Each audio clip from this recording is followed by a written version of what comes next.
بسم اللہ الرحمن الرحیم۔ السلام علیکم، آپ دیکھ رہے ہیں الف نیوز اور میں ہوں آپ کے ساتھ ماجد علی۔ شامل کرتے ہیں پاکستان اور دنیا بھر سے one line headlines. Donald Trump کی نیتن یاہو سے ملاقات، ایک بار پھر فلسطینیوں کو غزہ سے نکالنے کا اعلان۔ امریکہ کے صدر ڈونلڈ ٹرمپ نے وائٹ ہاؤس میں اسرائیلی وزیر اعظم نیتن یاہو کے ساتھ ملاقات کے دوران میں ایک بار پھر فلسطینیوں کی دیگر ممالک جبری ہجرت کی بات دہرا دی۔ اس موقع پر ڈونلڈ ٹرمپ نے صحافیوں کو بتایا کہ مصر اور اردن کے علاوہ 5 یا 6 دیگر ممالک ہیں جو غزہ کی آبادی کا استقبال کریں گے۔ انہوں نے مزید کہا کہ میں نہیں سمجھتا کہ غزہ کی آبادی کو واپس غزہ کی پٹی میں آنا چاہیے۔ امریکی صدر نے ایک بار پھر کہا کہ مصر غزہ کی آبادی کو ٹھہرانے کے لیے ان کی درخواست مسترد نہیں کرے گا اور اہل غزہ کے استقبال کے لیے کئی ممالک نے واشنگٹن سے رابطہ کیا ہے۔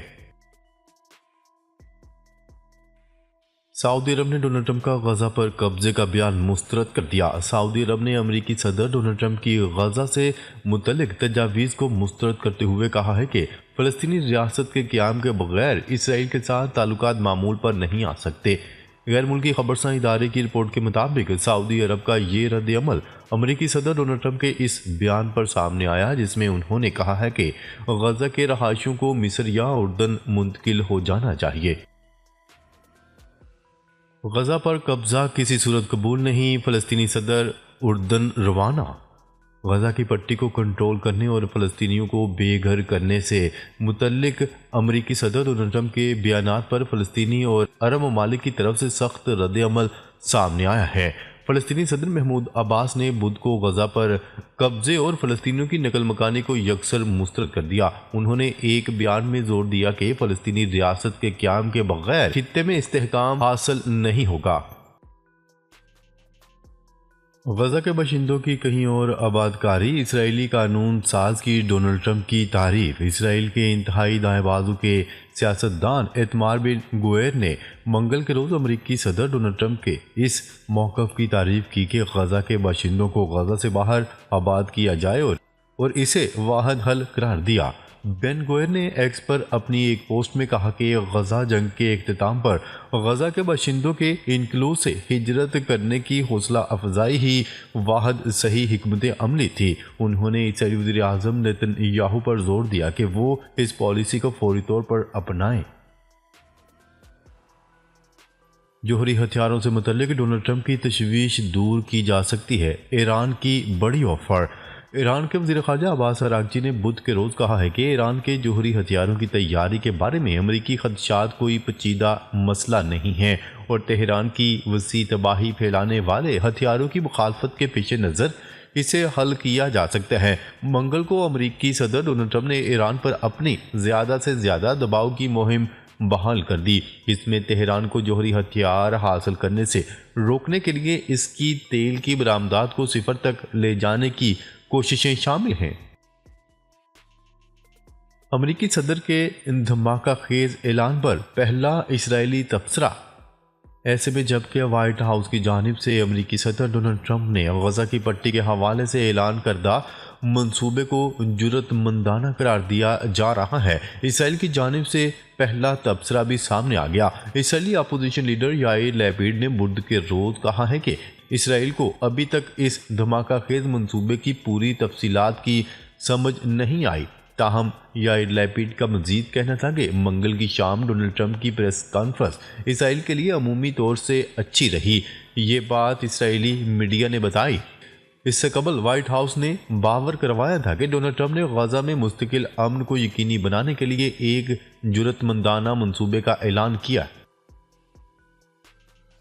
غزہ جنگ بندی معاہدے کے دوسرے مرحلے پر بات چیت شروع، حماس کی تصدیق۔ فلسطینی مزاحمتی تنظیم حماس کے ترجمان نے تصدیق کی ہے کہ غزہ جنگ بندی معاہدے کے دوسرے مرحلے پر بات چیت شروع ہو گئی ہے۔ خبرساں ادارے روئٹرز کی رپورٹ کے مطابق اسرائیل اور حماس کے درمیان جنگ بندی کا پہلا مرحلہ 15 ماہ کی جنگ کے بعد 19 جنوری کو نافذ ہوا تھا۔ جنگ بندی معاہدے کا مقصد جنگ کو روکنا، اسرائیلی یرغمالیوں اور فلسطینی قیدیوں کی رہائی ہے۔ معاہدے کے دوسرے مرحلے کا مقصد باقی اسرائیلی یرغمالیوں کی رہائی اور غزہ سے اسرائیلی فوجیوں کے انخلاء پر توجہ مرکوز کرنا ہے۔ آزاد فلسطین جنگی مجرموں کی میزبانی بند کرو، ڈونلڈ ٹرمپ کے خلاف احتجاج۔ امریکی صدر ڈونلڈ ٹرمپ کے غزہ پر قبضے سے متعلق بیان کے خلاف فلسطین کے حامیوں نے وائٹ ہاؤس کے باہر احتجاجی مظاہرہ کیا۔ غیر ملکی خبرساں ادارے کی رپورٹ کے مطابق گزشتہ روز امریکی دارالحکومت واشنگٹن ڈی سی میں وائٹ ہاؤس کے باہر ڈونلڈ ٹرمپ کے غزہ کی پٹی پر طویل عرصے تک قبضہ کرنے کے اعلان کے خلاف احتجاج کیا گیا۔ یہ احتجاجی مظاہرہ اس وقت کیا گیا جب امریکی صدر ڈونلڈ ٹرمپ نے جنگی جرائم کے مرتکب اسرائیلی وزیر اعظم نیتن یاہو کی میزبانی کی اور ملاقات کے بعد غزہ کی پٹی پر طویل عرصے تک قبضہ کرنے کا اعلان کیا۔ امریکی فوجی طیارے کے ذریعے بھارتی غیر قانونی تارکین وطن کو بے دخل کر کے بھارت پہنچا دیا گیا۔ امریکی صدر ڈونلڈ ٹرمپ کے احکامات کے مطابق غیر قانونی تارکین وطن کے خلاف کارروائی جاری ہے اور امریکی فوج کا ایک فوجی طیارہ کم از کم 100 افراد کو لے کر بھارت پہنچ گیا۔ نیو یارک ٹائمز کی رپورٹ کے مطابق حکام کا بتانا ہے کہ یہ صدر ڈونلڈ ٹرمپ کی جانب سے عہدہ سنبھالنے کے بعد تارکین وطن کو سب سے زیادہ فاصلے تک بے دخل کرنے والی پرواز تھی۔ کیا رہے ڈونلڈ ٹرمپ نے عہدہ سنبھالنے کے بعد کہا تھا کہ غیر قانونی تارکین وطن کے خلاف کریک ڈاؤن میں ان ممالک کے شہریوں کو بھی نہیں چھوڑا جائے گا جو امریکی اتحادی ہیں۔ کچھ بھی کر لو غزہ نہیں چھوڑیں گے، امریکی صدر کے قبضے کے اعلان پر فلسطینیوں کا رد عمل۔ فلسطینی شہریوں نے امریکی صدر ڈونلڈ ٹرمپ کے غزہ پر قبضہ کرنے کے اعلان پر رد عمل دیتے ہوئے کہا ہے کہ کچھ بھی ہو جائے ہم کسی صورت غزہ چھوڑ کر کسی اور مقام پر منتقل نہیں ہوں گے۔ غیر ملکی خبرساں ادارے کی رپورٹ کے مطابق زیادہ تر فلسطینیوں کی طرح غزہ کے جنوبی شہر رفح کے رہائشی آتم اعظام نے امریکی صدر ڈونلڈ ٹرمپ کے اس بیان پر سخت غم و غصے کا اظہار کیا ہے، جس میں انہوں نے کہا ہے کہ غزہ کے رہائشیوں کو مصر یا اردن منتقل ہو جانا چاہیے۔ امریکہ میں گرفتار تارکین وطن افراد کی گوانتانامو بے منتقلی شروع۔ غیر ملکی خبرساں ایجنسی کی رپورٹ کے مطابق وائٹ ہاؤس کی جانب سے کہا گیا ہے کہ غیر قانونی تارکین وطن افراد کے خلاف کریک ڈاؤن کے امریکی صدر کے اعلان کے بعد ان افراد کی کیوبا میں امریکی فوجی اڈے گوانتانامو بے منتقلی جاری ہے۔ وائٹ ہاؤس کی پریس سیکرٹری نے مقامی ٹی وی سے گفتگو کرتے ہوئے کہا ہے کہ غیر قانونی تارکین وطن افراد کو گوانتانامو میں لے جانے والی ابتدائی پروازوں کا آغاز ہو چکا ہے۔ چاند پر پانی کی تلاش، چین کا سمارٹ اڑنے والے روبوٹ چاند پر بھیجنے کا اعلان۔ چین نے 2026 میں چاند کے جنوبی قطب پر ایک ذہین روبوٹ فلائر ڈیٹیکٹر بھیجنے کا اعلان کر دیا جو وہاں پانی کی تلاش کرے گا۔ چینی خبرساں ادارے کی رپورٹ کے مطابق چینی خلائی ماہرین نے تصدیق کی ہے کہ یہ مشن مستقبل میں چاند پر ایک تحقیقاتی اسٹیشن کے قیام کے لیے بنیادی کام انجام دے گا۔ سعودی عرب میں 1 مارچ کو روزے کا امکان، سعودی عرب میں رمضان المبارک کے آغاز کی تاریخ سامنے آ گئی۔ عرب میڈیا کی رپورٹ کے مطابق سعودی ایوان شاہی کے مشیر اور سعودی علماء بورڈ کے رکن شیخ عبدل بن سلمان المنی کا کہنا تھا کہ فلکی حساب سے سعودی عرب میں پہلا روزہ ہفتہ 1 مارچ کو ہوگا۔ پاکستان میں سٹار لنک کی سروسز جون میں شروع ہونے کا امکان۔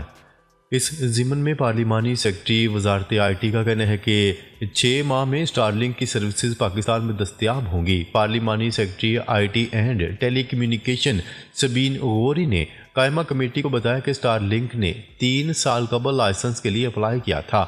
رواں سال جون میں سٹار لنک کی سروسز پاکستان میں شروع ہو جائیں گی۔